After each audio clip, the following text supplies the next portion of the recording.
Welcome back to ToD against ElakeDuck. We are, as previously mentioned, on Secret Valley. It is map 2, and the pressure is on ElakeDuck to to bring it back. We see a little bit of chit chat here between ToD and ElakeDuck. Of course, back then, at least out of the top players, these guys may have been the biggest two flamers in, at least in Europe, and probably on the entire world. So I guess there is a chance that we'll see some nasty chat in between those two. And we've read something about 1 hour of trying or something. So maybe one of the players or also wasn't satisfied with the ping on the previous map. It's just what I'm interpreting here. Maybe I'm totally wrong.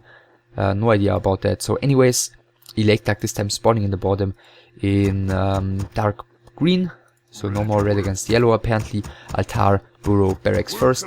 And ToD again going for this pretty early lumber mill. I guess especially if you're expecting wind riders, excuse me, if you're expecting wind riders out of your opponent, it makes somewhat sense, because you'll have to add a couple of, at least one or maybe a couple of guard towers eventually, and as ToD played it, a griffin aviary eventually, and therefore having a lot of lumber is maybe the better choice compared to having more footmen, which will die to the air units later on very, very easily, even more so than to usual, you know, Grunts Raider Walker unit combination, against which they are at least useful against the Raiders in mid-game fights. So Blade Master first again for ElakeDuck. This time he's going for a standard build order with the second burrow pretty early on. No shop for him before the attack, which isn't that unusual given that it's Secret Valley and he can use the fountains to heal. ToD on the other hand having his AM just out, tower coming again, base again open at one space. Yeah, I think this is closed, but I wouldn't bet on it. Anyways, AM starts creeping, ElakeDuck starts creeping as well. The little Murloc camp, that's a bit surprising, but yeah, we'll see how well that's going to pay off for him. ToD, as we can see, struggling a little bit more than usual with his creep camp, only using 4 militia plus only having the 1 footman, because again his barracks was delayed, and he found the ring of protection here. So first little creep camp finished, and the timing seems pretty fine, but I think ToD heard the Blade Master coming in here, and therefore he's not gonna creep here. At least not for now. Falling back, let's see if ElakeDuck is going for the AM again, or if this time he's gonna go for the last hit. No, he's going for the AM again actually. ToD splitting his army is gonna finish this creep camp this time, but this time ElakeDuck is not chasing after the AM. Then again, this time he doesn't have the heal staff, so he's gonna have to be a little bit more careful. He's gonna have to fall back to the fountain, and the Blade Master is coming in too late. Water Elemental, actually I think it ran out of duration. I think he didn't get the last hit on that one, and therefore, yeah, that didn't go too well for ElakeDuck. In the meantime, tech-wise, wow, ToD pretty late tech this time, especially like given that he had the early lumber mill. Maybe a little bit sleepy there, but then again, this time he used 4 militia, and he used them way longer than he used the militia previously on Equus. And of course, ElakeDuck again has a little bit of a quick attack because he skipped the Voodoo Lodge.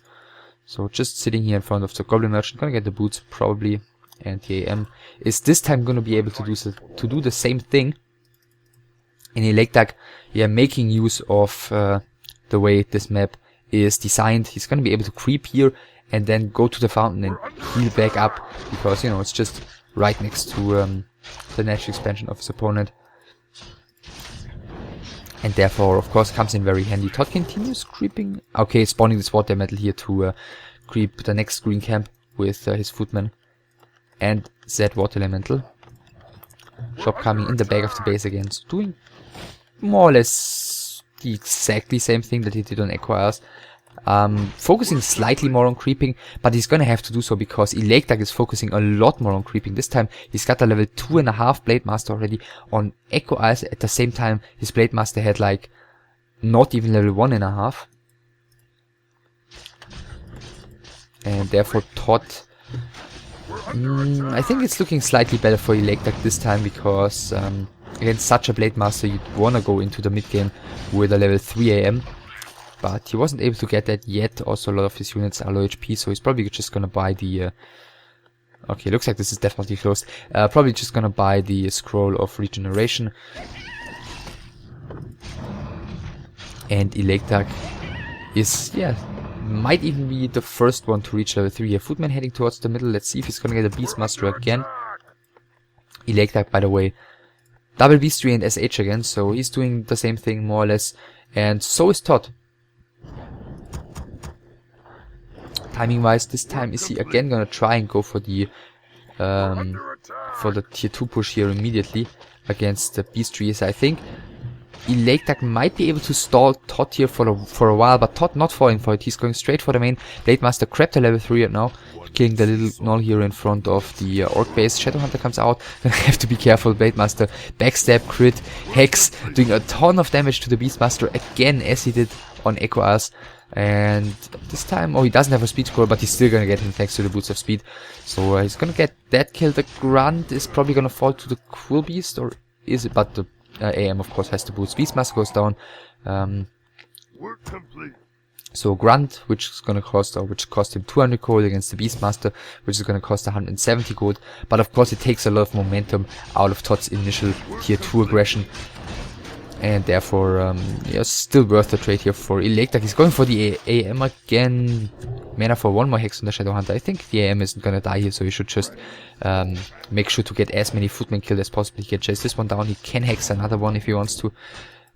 And again, Wind Riders. So ElakeDuck trusting in his playstyle here. We're under attack. And ToD, well, again, more or less the same.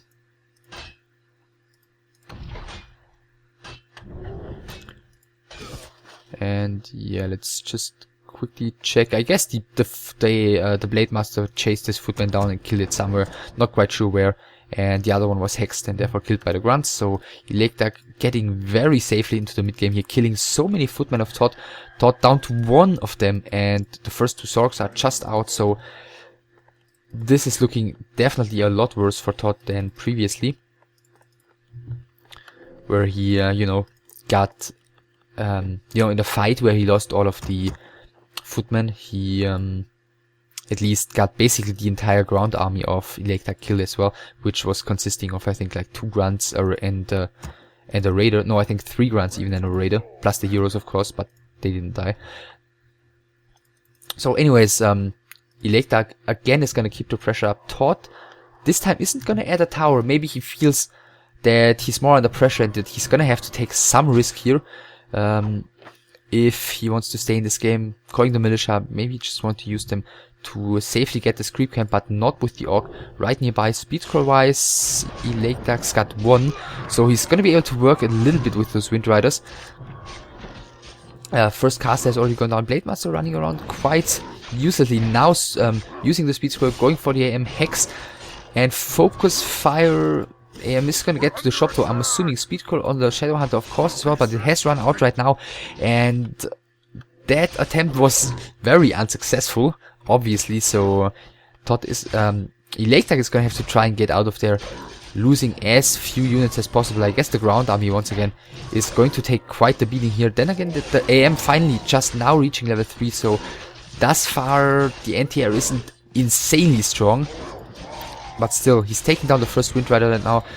Grunt has fallen, second Grunt's gonna fall, Raider has fallen, so ToD coming definitely. Oh wow, and another Wind Rider falling. Yeah, ToD, just wanted to mention, definitely getting into this game right now.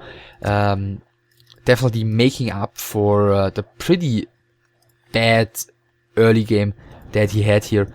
If you just look at the first hero's XP, the AM was not even level 3 before the fight started, and he caught up completely, whereas the Blade Master didn't really get too much out of this fight. Trying to go for the AM, didn't make it work. You know, and then afterwards not having a speed scroll anymore. Last hit goes to ElakeDuck as well as the greater mana potion.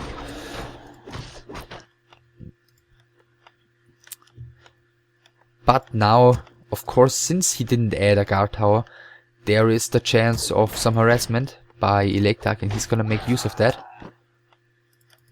So until he gets this base properly defended by static defenses, he's gonna have to keep like at least summons in his base, or one of the heroes or anything like that, because you know there's still only 2 Wind Riders, but even against those only 2 sorcerers are not gonna do it.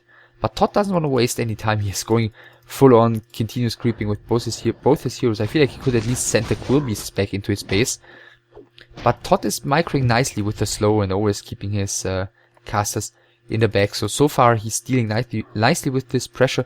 And actually ElakeDuck is switching strategies here, going for Raiders, with which at the moment he's not going to be able to do too much. I'm assuming there is no heroes, no mana on the humans heroes though, so he's not going to have any support of summons. So that's not even that bad of a fight for ElakeDuck, since, as I mentioned, there are no summons. First 3 casters have already gone down, and ToD, he does have a town portal. His entire army has come in from the top already, but this, I feel like he should have town portal out here. ElakeDuck, of course everything is slowed, but the damage output of his opponent is so low. Blade Master still has mana. He is being seen, of course, by the flying machines, and therefore ElakeDuck is using the town portal. Is he gonna get everything out alive? He gets everything out alive, except for these Wind Riders. Yeah, I guess the second one's gonna fall as well, because the flying machines are more quick. But that fight, even if he gets that second one right now, that was definitely worth it for ElakeDuck. So this game very much back and forth. First looking very good for ElakeDuck, then he completely loses the fight up here.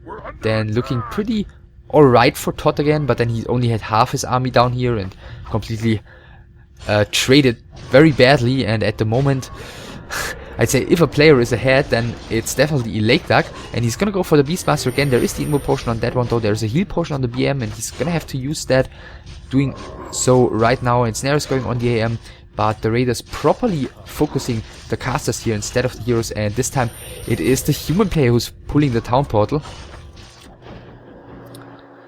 So ElakeDuck again killing 2 Zorks, again not losing a single Raider. Like if he had ToD, of course, if he had full mana down here and like 2 Water Elementals and 2 Quill Beasts and his casters there, it would have looked completely differently. But as it went, ElakeDuck really turning the game back in his favor with his Mass Raiders. And again, kinda like previously, if ToD gets enough time to prepare for this only Raider army, then he's gonna do fine. We're under attack. But then again, if ElakeDuck falls back, then he might be able to add casters against the human army. So never mind that. Again, the Beastmaster is the target here. Mass Raiders coming in. Of course, he's gonna be able to keep that one surrounded if he wants to. Next, Sorceress is going down. Beastmaster going down again. Militia coming in just now, which of course are gonna do great against the Raiders. Okay, he's got a Speed Scroll again, but I feel like he doesn't even have to use that already. Yeah, just pulling his units back without using the Speed Scroll. Militia duration halfway over, so ToD is gonna have a little bit of time to work with. Finally getting a couple of units killed, and this time it's the Shadow Hunter who's out of mana, and that, yeah, of course, might break ElakeDuck's neck. It looks like he's gonna go for the AM again, and Snare going on him for the first time. He's got like 7 Raiders, so he's gonna have Ensnare forever, and actually has no town portal on the AM, so that one's gonna fall as well. So AM goes down, and ToD without heroes, of course, he's gonna be in a terrible position here. ElakeDuck is gonna be able to snipe out one unit after another here. Altar is reproducing the Beastmaster at the moment, but he's only halfway back, and ElakeDuck, I mean, yeah, he's gonna lose some units here, but that's not gonna give ToD any XP. The Blade Master is gonna reach level 5 in just a couple of seconds. Of course, ToD cannot retreat at all, because all his units, as you can see, will get ensnared, and all of them will fall. ToD's gonna be down to under 20 supply after these sorceresses are going down, and ElakeDuck up at 43. Blade Master over level 5. Shadow Hunter already slowly making his way towards level 4. Next Raider is gonna fall as well, but I think at this point ElakeDuck doesn't really care.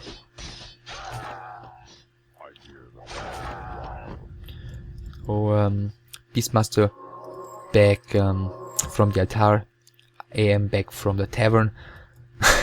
And yeah, that is quite cocky by ElakeDuck, but ToD scouted it. Then again, ElakeDuck probably saw that ToD scouted it, and yeah, he's going to be present on ToD's side of the map right now. Of course, ElakeDuck has total map control with the number of ensnares he's got and with the strong heroes he's got. ToD just sitting back in his main, still at 21 supply. He barely has any gold for anything, of course.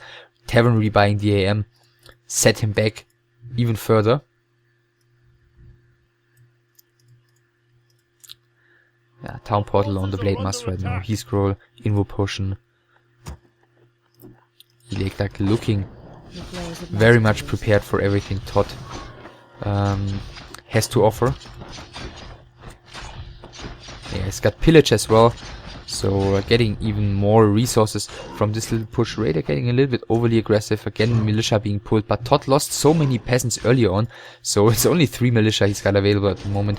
SH is pretty low on mana, that's the one weakness at the moment of ElakeDuck's army. He's already out of heal waves, but the Beastmaster's nevertheless gonna fall. Yeah, level 4 for the SH, level 3 backstab even by the Blade Master instead of level 3 critical strike.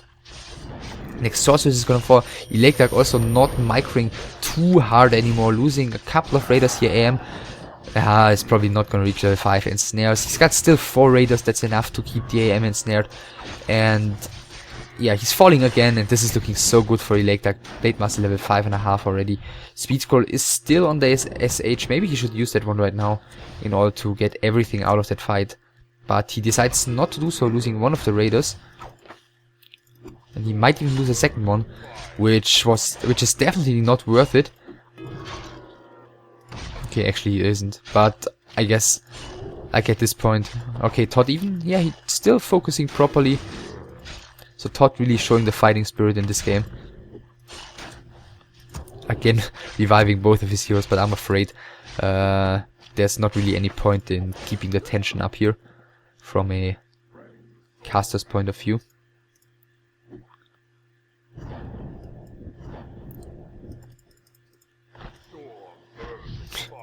Yeah, ToD has the time to kill critters with his tower. ElakeDuck regrouping, might go to the fountain, which is still uncrapped and which he can easily take. Shadowhunter, well, if he crapped it alone, he'd get level 5 probably, but he's got no damage output virtually except for his Blade Master.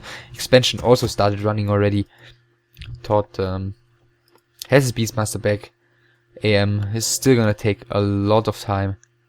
Only one Arcane Sanctum remaining, and this time it is ToD who's leaving the game. And yeah, as I mentioned, like during the mid game, a very much back and forth game. Like the initial tier 2 pressure was horrible for ToD, of course, because ElakeDuck got a lot of creeping done, whereas ToD didn't get his level 3. Beastmaster got killed, plenty of footmen got killed, while ToD got 1 grunt killed in return, which was a completely horrible trade. And it was looking pretty good for ElakeDuck again. And then he messed up that fight at the top of the map, went for the kill on the AM with the speed scroll, didn't get it, didn't even get close to it. Then everything was slowed. He lost his first Wind Riders, he lost even more Wind Riders to the creeps, and for a moment it was looking good for it was looking better for ToD, at least he was in the game again.